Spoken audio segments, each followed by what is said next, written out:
Bu baxımdan heç bir imanı olmayan insan, bayaqki sualıma geri qayıdıram, yenə də yaxşı qala bilər hər şeyə rəğmən. Əlbəttə ki, insan təmiz qalması mümkün olmur. Bilirsiniz niyə? Bir bulaq düşünün, bir çeşmə düşünün, oradan saf su çıxır. O su torpağa dolaşa-dolaşa, dəyə-dəyə, zaman-zaman meşənin içərisindən çayların arasına gəlib tökülənə qədər müəyyən şeylərə bulaşır. Mümkün deyil ki, çeşmədən çıxan su eyni zamanda bir vadidə, bir gölə və yaxud da bir çaya tökülən su qədər təmiz olsun. Və yol boyunca insanın bulaşma imkanı var. Odur ki, bizə əslində yolda təmizlənmə üçün yol boyunca Allah tövbə deyən bir iksir verib, silgi verib. Deyir ki, mütəmadi olaraq siz öz dünyanızı təmizləyin. Məsələn, düşünün bir gülü.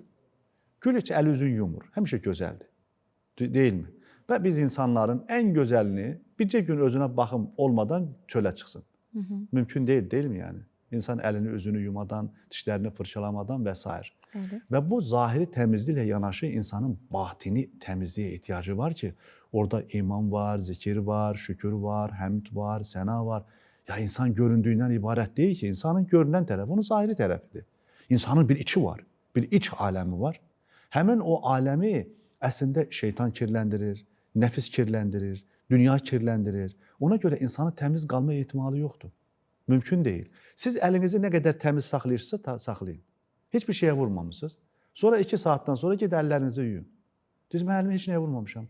Ölmüş hüceyrələr var. O ölən hüceyrələr bizim əlimizdə kirə çevrilir. Odur ki, imkansızdır bu həyatda yaşayıb da insan kirlənməsin və yaxud da çirklənməsin və yaxud günaha batmasın.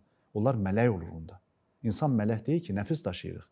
Bu baxımdan insanın bu həyat boyunca, bu 90 ildə bu dünyanın girdabı arasında təmiz qalması, günahlara düşməmə imkanı yoxdur.